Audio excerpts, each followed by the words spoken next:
I haven't learned a Rashi sicha from the Rebbe in a long time. I figured it's time to learn a classical. I'm just using an old paper that I had extra. I once accidentally, when I left on my sheet, I realized I was printing out printed out all the papers in the. A classical geschmack, the Rebbe's Mahalach, and how he takes apart Rashi, and a beautiful lesson of Avodas Hashem. So Pasuk says, "Lo sekalal chedesh," not to curse a chedesh. Parshios means a deaf man. Lifnei iver lo sit mishal, not to put a stumbling block in front of a blind man.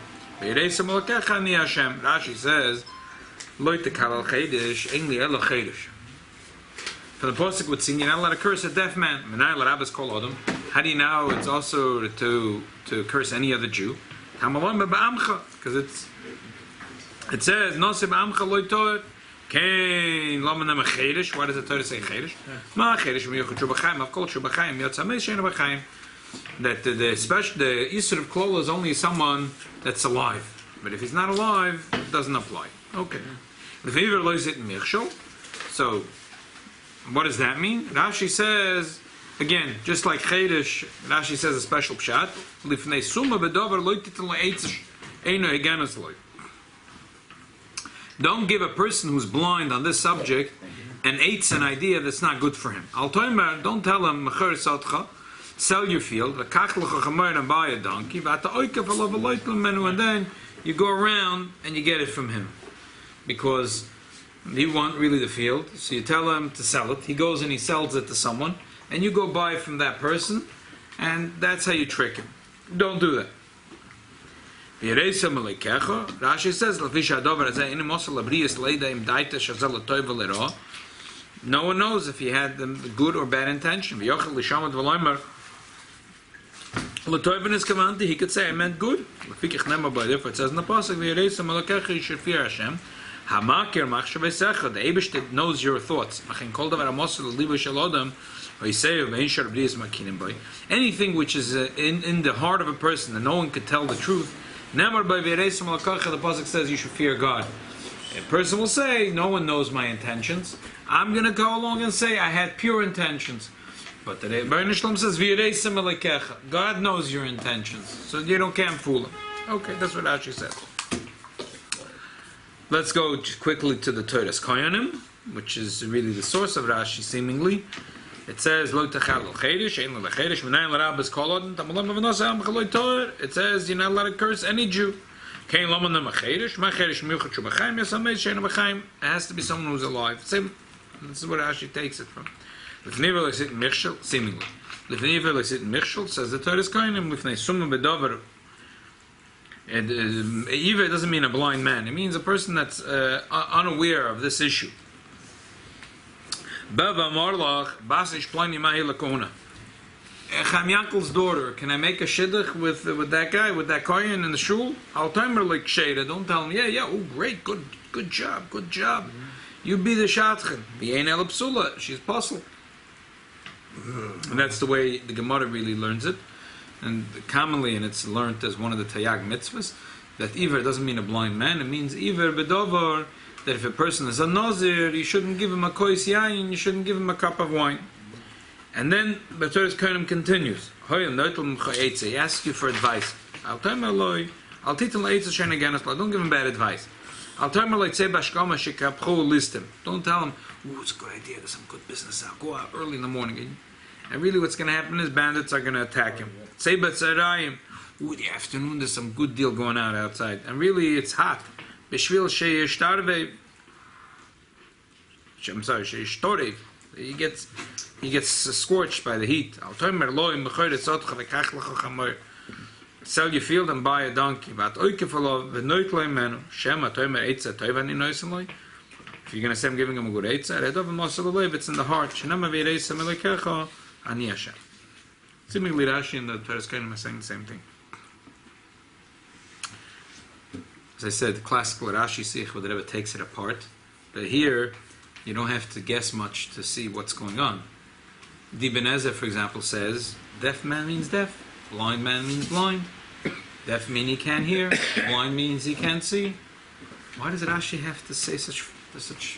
Why can't Rashi say the deaf man is deaf and the blind man is blind? Pshuta shel mikra. Rashi doesn't have to say what's not good. The Meforshim all have fancy pshatim, also fancy, that it's not straightforward, that a child. So, for example, the Mizrahi, which is the first and most important Pirush in Rashi, says that because two things come in the same pasuk, and Chedesh doesn't mean a deaf man, so Iver doesn't mean a blind man. But there's a few problems, says the Rebbe. First of all, Rashi never said a deaf man doesn't mean a deaf man. Faket, it means every Jew, including the deaf man. And why do we say the deaf man? To say every Jew, even if he's deaf, he can hear, excluding a person that's dead. That even a may, but a mess not. So, Iver faket, when Rashi is saying a blind man doesn't mean a blind man. And he's taking it away from. He says Iver means Iver bedavor. Rashi could have said, just like by Chedesh, Iver, Iver. Why every Jew? Every Jew, just like an Iver. But that's not what Rashi says. And Rashi says Iver doesn't mean a blind man, and Michshol doesn't mean a stumbling back.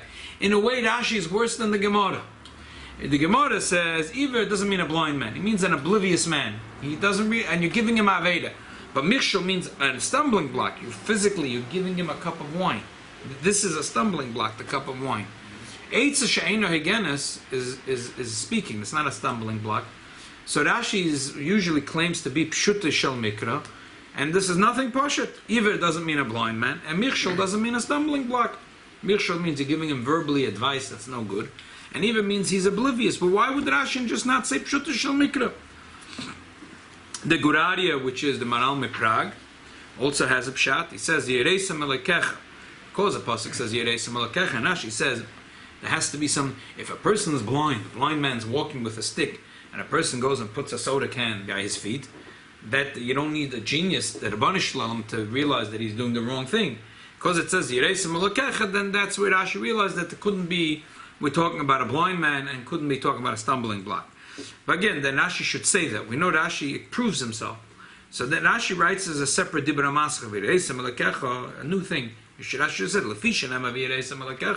Rashi should have explained himself. It sounds like from Rashi that the words Lifnei Iver mean something else. So what's the pshat? And Rebbe always claimed there has to be a 5-year-old can understand. But on the other hand, not only a 5-year-old can understand, but it's true. It has to be true. So here's the Rebbe's thought.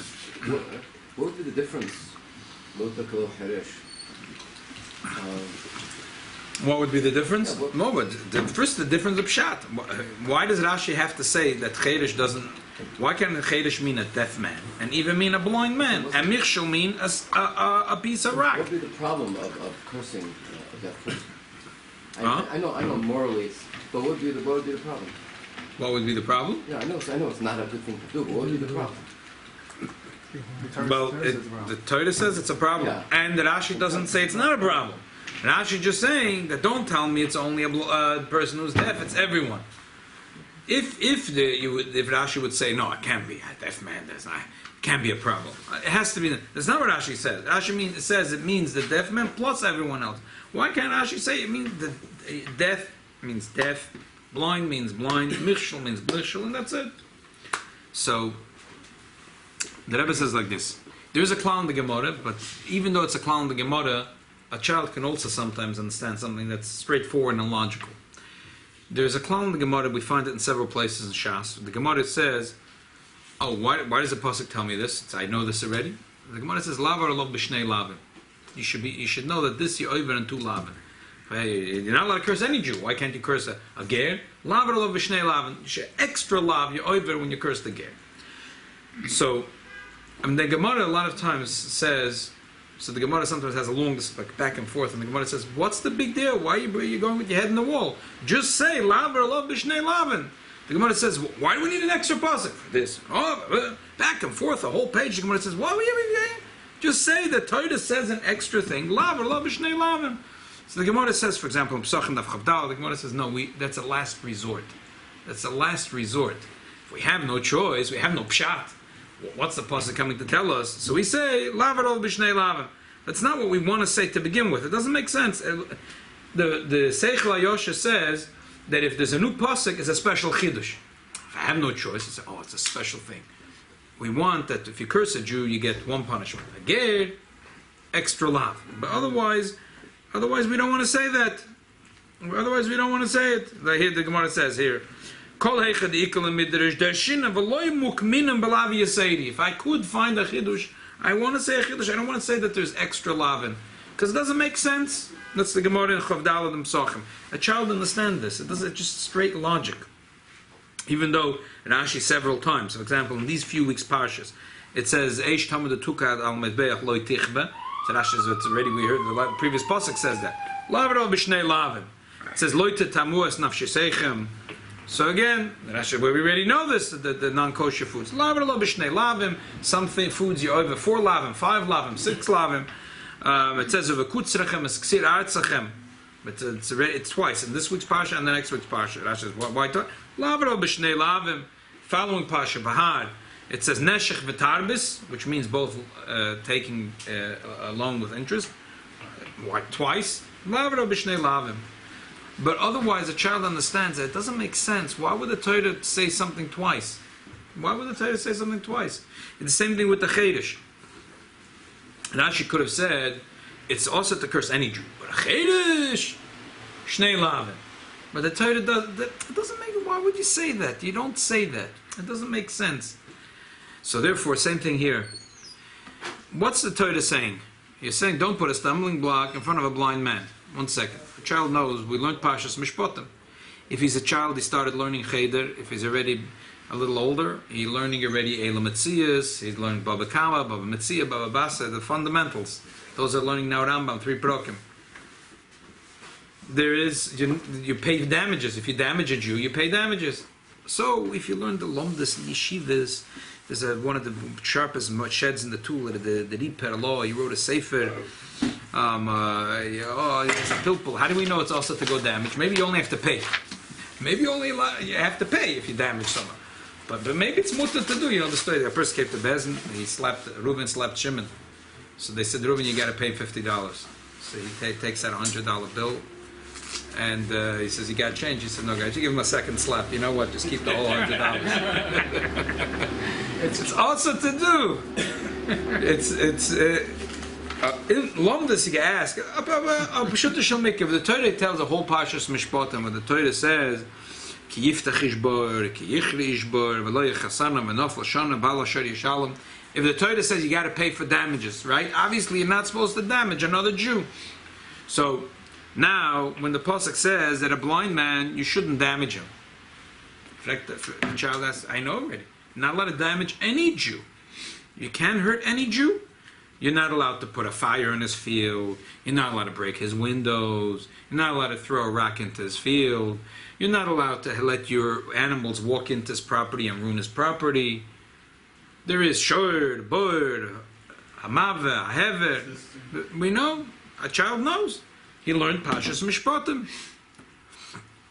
What's a new thing? A blind man. So blind man is different.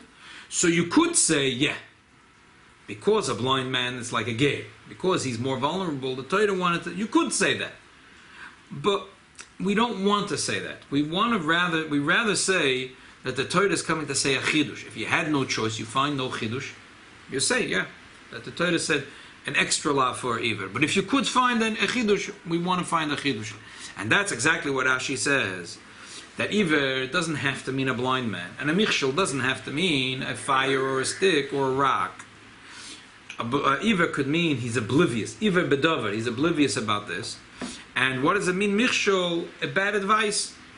So why does Rashi pick this one? I mean, the Torah's Kohanim gives 4 ideas. Why does Rashi have to give any idea? Bad advice. You never got bad advice. You never bought a car. You never went into a department store and a salesman tries to sell you something. Someone ever tried to sell you life insurance. I mean, you never got bad advice in your life. But Rashi has to give you a psaidugma for bad advice. And the Torah's Kohanim gives 4, and he picks the last one, and it's a very complicated one. You're telling him a field and a donkey and sell it, and you have 3 people lined up, and he's buying it. Don't give him bad advice, again. It's not. Why do you need an example, and why Rashi uses this example? Says the Rebbe, it's very simple. Child learns chumash. He doesn't forget what he learns. He learns everything. It says about Yisachar, Chalmor Gorim, that Roiv is Beina Mishpesoim. That what's so special about Yisachar? He's like a donkey. What's so special about a donkey? What's so special about a donkey? So I found out. We went with the kids Cholamoyed on a trip, and the trip we called the Heimish meets the Eimish. And we rented in the farm. You know, they want to make a little more money. The farming doesn't make so much money. They go ahead. The father, the mother, and all the sons are working. Maybe they're selling the milk. Maybe they make $50,000 a year. It's unbelievable. These people don't make a lot of money. So they have a guest house. You can stay there, and they take you around the farm. And they live without electricity in their own house, and they live without modern technology in their house, without telephones. So they have a lot of them have dairy farms. So how do you feed the cattle?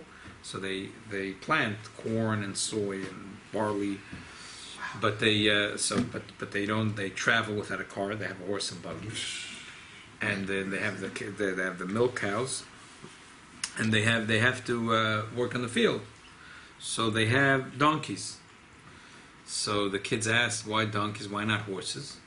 So he said, what's the shaila? A horse costs $10,000. A donkey costs about $5,000. And a horse is very finicky. It's very hard to take care of a horse. A donkey, no problem. Whatever you give him to eat, you can keep him in a little fashmekta place. He's a chamor. And he works exactly. And you can work day and night. There's no problem. The horse is a very, very complex. He said, very, very complicated horse. And he says also the horses, a lot of the horses, he says they're selling to us, the Amish, he says, it's really they try to train them on the racetrack, and they were not winners, so then they go sell them. Well, we don't know, he said, but some of them they tried to train them on the racetrack, but they really ruined them. So he says it's unbelievable. It's a very big investment, a horse. You know, we thought that a car is a big investment. Apparently a horse is a big investment. But a donkey's no problem. You give him whatever you want to eat, and you don't have to treat him so well. Just keep him, and he works day and night. Does it good? It's exactly what Rashi says in Chumash. It's exactly what Rashi says in Chumash. Rashi says that's why Yisachar is called a chamoy.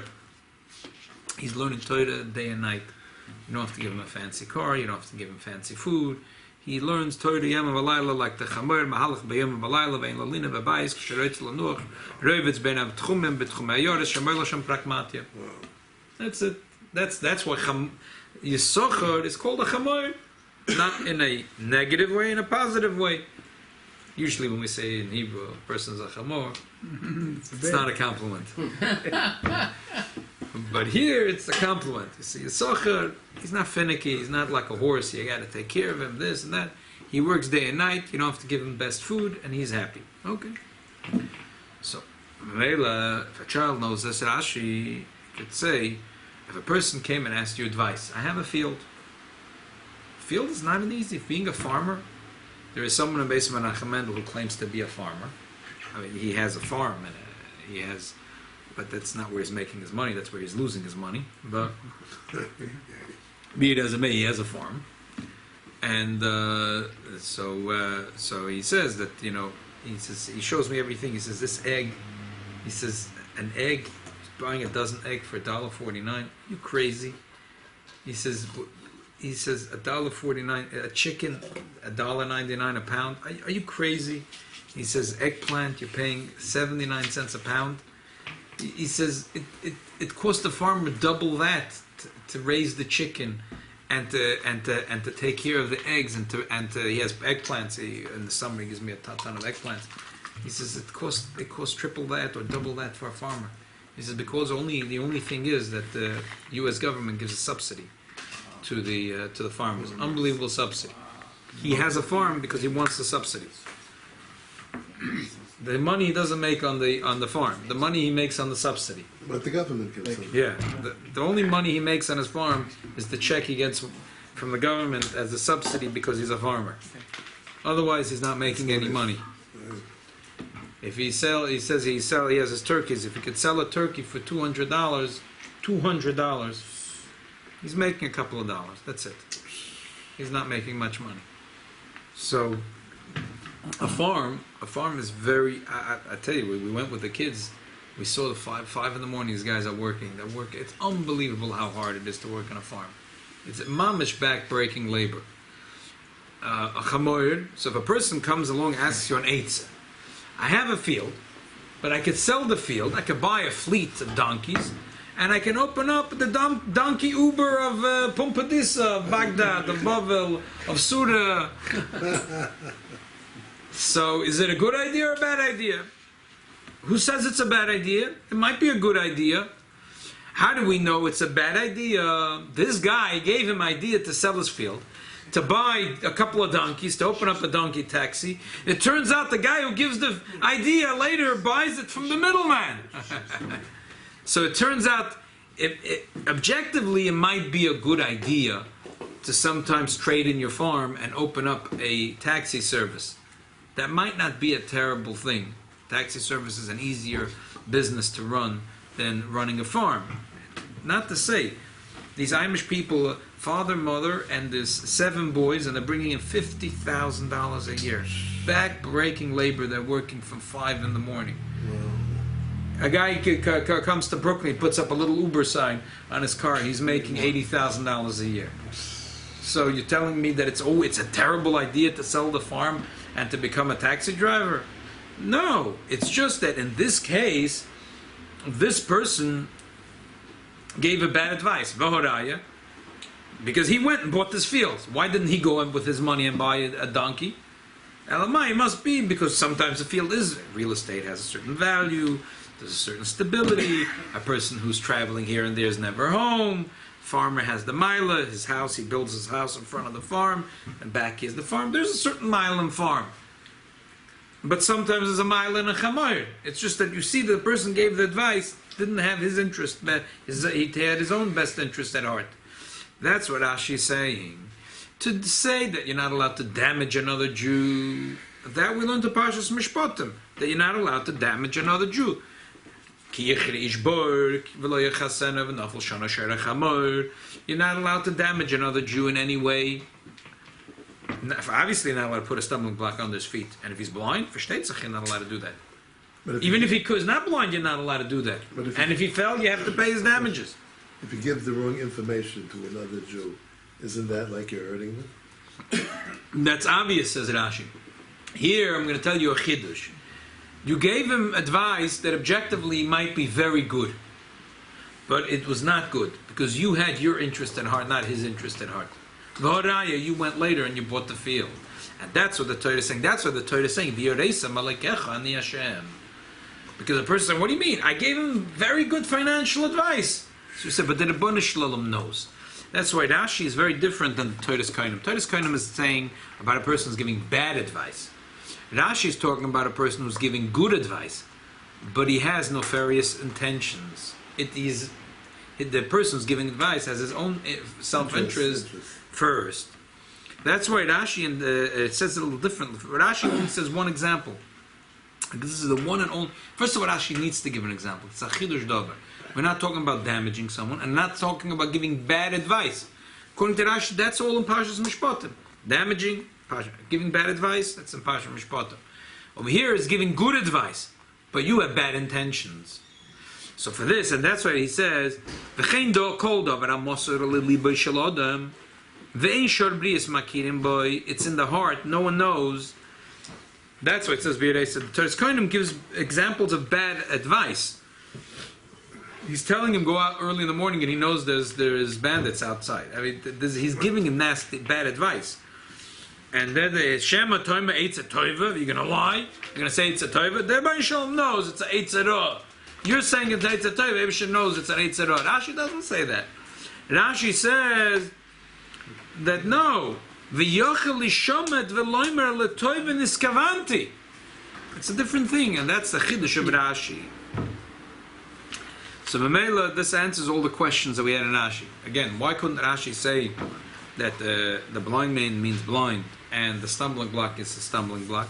Because we already learned that you're not allowed to do damage to another Jew. So why should we say a blind man is different than any other man?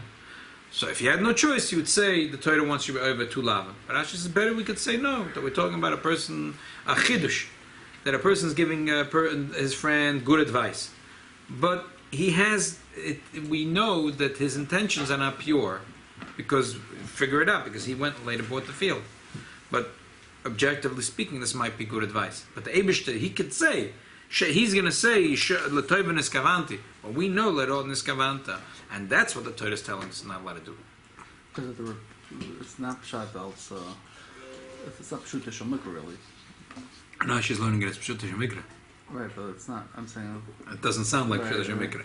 That's what Rebbe says. Because with parshios, if it was betzim emesa hezek, so that's parshas mishpotim. That's parshas mishpotim. That's what Rashi says. Either doesn't mean. Rashi has no choice. The other alternative would be to say that it's lavar lo b'shnei lavin. Rashi doesn't want to say it's lavar lo b'shnei lavin. So therefore Rashi says, Iver doesn't mean a blind man, it means summa b'dova, and Michshel doesn't mean, it means eitz sheina egenis. V'cheresh is shnei lavin. V'cheresh is also not the shnei lavin. V'cheresh is to teach you an extra chidush that this isur of noseb amcha lo tor is only for a person that's alive. Just, in other words, any person from the nasi to the cheresh and anyone in between, but not someone that's not alive. That's a little different. Right, exactly. Like Nochash and Chava. The child knows, exactly. Over there was bad advice. And we know, Rashi says over there, that the Nochash was punished because he gave, and the Nochash said, what do you mean? Divrei Rav, Divrei Al-Talmud, Divrei, or could have said, that Makan, the Rashi says from here we learn that you don't ever give a limit schus for a maces, because the Nochash easily could say, why was she listening to me? God gave her a command, and me, the stupid snake, said it otherwise. Why was she listening to me? But that's because he gave a bad eitzah to Chava, he was punished, and the child knows the story. So again, if you give a bad eitzah, that's why Rashi doesn't want to say it like the Gemara. The Gemara says lifnei even means that you convince a person to do an Aveda. But that's, according to Rashi, not so pshat, because Chava, the Nochash convinced her to do an Aveda, and he got punished in the worst possible way. So, if you, Madach, you're not allowed to hurt him. His goof, for sure you're not allowed to hurt his neshama. If you're not allowed to burn his field, why could you burn his neshama? You can't. And a child understands. So therefore Rashi says, this was a chidush. It's a eitz shein again, it's loy. It's eitz that's not good for him. The Rebbe says we can learn an unbelievable lesson from this. From the bad, you can learn to the good. And this week's parsha is the Mitzvah Avtalach Kemoicha. And the Ashgocha protest that the Mitzvah tomorrow night is the Yemeledis from the Rebbe Marash, fourth Lubavitcher Rebbe. And there was a story about the Rebbe Marash that he had a shamish. Apparently wasn't the brightest fellow. And but the condition was that he doesn't say anything. It's mushba b'ayim b'maratzinai. Whatever happens in the Rebbe's house, that he doesn't talk about this. Yeah. Wasn't there two different reasons for somebody being attacked by a Rebbe? Either they were really smart that they shut them out, and no matter what you told them, or they were so dumb that they didn't understand what's happening. Exactly. Yeah, exactly. So this guy, so the Rebbe Marash hears that he's complaining to Chassidim, I don't know what's going on with this. It's already, tonight, the Yechidus is already 5 times that he asked me to bring him a new set of clothing, and every time he gave me the old, and it's wet through and through. I don't understand what's wrong with him. So the Rebbe Marash called him in, and he paid him till the end of the month, and he said, this is, yeah. So he said, and by the way, what don't you understand? Did you ever get dressed and undressed again and again? It would be exhausting, right? To take off all your clothing, strip, and get dressed, undressed, dressed. Is every time a Yid comes to ask me advice, I have to get totally undressed of my own self, and totally enclothe myself into the other Jew's shoes, put myself in, and understand what the other Jew is feeling and what the other Yid is going through. Then I could give him an eitzah. But then I have to get undressed again and put myself, because then I have to be the Rebbe again. The next chassid comes. Again, I have to get undressed and dressed. Again and again. So it's exhausting. So Mamela, I'm schwitzing. What don't you understand? So sagt the Rebbe, that's the pshat. Aitza Igenis. Aitza Igenis means not stam from the book. In the book it says somewhere there's a good idea. That a person is possible to totally not think about myself, and I totally could think about another person. Not sometimes people ask us for advice, but we also see ourselves in the picture. To be able to listen to someone else, that I forget about myself. I'm not thinking about how I see it, but totally to see it in the other person's perspective. To totally forget about myself, and then give advice to a person. Mamish, no, not how I, but going into the other person's shoes. It's a very difficult thing, and that's taka the mitzvah after l'racha kamoicha. That's what? That's the mitzvah of after l'racha kamoicha. So there's a beautiful story with the Kotzker Rebbe. There's once a chassid that was listening outside his door, and he's being mavaseder. He says va'afta l'racha, and he says like kamoicha, and then he says kamoicha. So he asked the Gabbai, what's going on? So he said, what don't you understand? It's very simple. In Kotsk, the worst thing is the aviyah voisatuma is when you love yourself. So from that comes all the other bad things in life. A person cares about himself so much. Everything has to be for my comfort, for my good. Mamela, it doesn't matter if I could step on someone else. No, but kids, that's the Torah's Kotsk. So says the Rebbe, v'ahavta riyacha kamoicha. I should love him like I love myself. I'm not supposed to love myself. So then the Rebbe says, kamoicha. Just like I have to hate myself, I have to love the other one with the same chayas. There's a story of Reb Mordechai Doiv of Horensteipel. Reb Mordechai Doiv of Horensteipel was a choshev Chassidish Rebbe, in connection to Lubavitch. He was a Tversky. Years ago. Before the First World War. He was a brilliant poisek. He wrote a few svarim, Chibur L'Tayre, Shatz Shosei Mikshela. There's a lot of Eneklach. A lot of the Twerskis. Reb Mordechai here. Yeah. That's his a lot namesake. Right. A lot of the Twerskis are his descendants. He was an unbelievable going. So I think the Stipler had a brocha from him. It's a famous story. He made the shidduch. Yeah? Yeah. So, his connection to Chabad is like this, that his father, his mother was the daughter of the Mittler Rebbe, Kitzer. His father was the son of Mordechai of Chernobyl, and his mother was the daughter of the Mittler Rebbe. So, he was a Chassidish Rebbe, and then once he needed some medical treatment. Apparently, he had like this wound. But at that time, the remedy was to like apply something hot to burn it, like to close the wound. Okay. So the doctor. Yeah, exactly. So the doctor heated up the thing, and he applied the heat. Since he didn't scream "ow" like everyone screams, he figured that So it wasn't hot enough. it was not. So he heats it up and he applies it again. Garnished. So he does it a third time. He mutters to himself in Russian. This guy is crazy like a shed. This guy is, or he's angelic like an angel. So the Horensteipler, who wasn't that proficient in Russian, he was born in Russia, but he spoke Yiddish. What was the doctor saying? So they translated. So he said, yeah. He said he has no idea what pain is. He says, when a Yid comes to me and gives me a kvittel, and I can't help the Yid, it hurts, it's bitter pain. But what can I do? You have to keep quiet. So this to cauterize this is a garnish. Compared to that pain, this is nothing.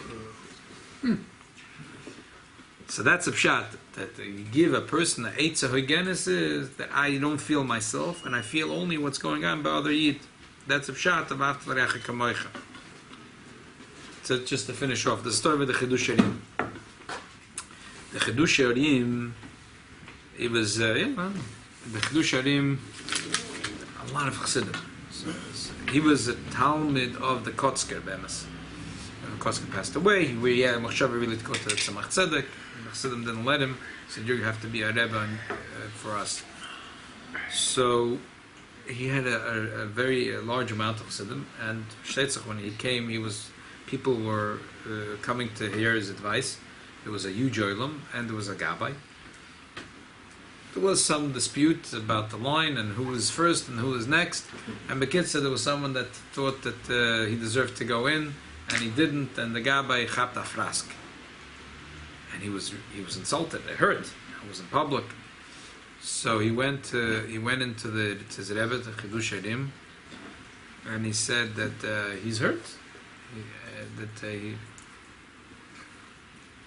He didn't want to say Lashon, he didn't want to say who it was, but he can't do the job anymore. The Rebbe said, "Don't, please, I'm begging you, stay with me." So he stays with the Rebbe, and that night, eventually, this person came in, and Kedoshim figured out who it was, and he says, "You gave a slap to my gabbai." And this guy was waiting for years to come to the Kedoshim. He never had any children. Not only is he not going to get a bracha now, but the Kedoshim is upset at him. I gave a slap to the gabbai. The Kedoshim says, "I have nothing to talk to you about. You insulted a yid. You slapped him. You have to go ask him a chiluk." So he goes out and he finds the gabbai, and he begs him for mechila. So the gabbai says, "Okay, if you ask me mechila in front of the Rebbe, we'll talk about it." They come into the Kedoshim, and the person asks for mechila by the gabbai, and the gabbai says, "I'll forgive you with one condition." What's the condition? If the Rebbe is going to give you a bracha, you should have a child. Kedoshim gave him a bracha, he should have a son. He was a year later to have a son. Wow. That's a pshat v'afta l'rachi kamoicha. So pshat is v'afta l'rachi kamoicha, just like that lifnei iver l'sit michshul means that you shouldn't give him a eitza she'eino higenes loy. It's a eitza higenes, but it's not higenes loy. The opposite is the Rebbe. What's v'afta l'rachi kamoicha?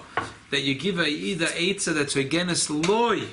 You could go into the Yid shoe, like a Mordechai Horensteipler, the Rebbe Marash, and feel what the Yid is feeling, and forget about how I think about it, and how I process it, and what I think is good, and how it's going to be kolshkin, that I don't think what's going to be good for me. And Memela, I figured out the Eitzah, to give a Eitzah, Higenes Loi.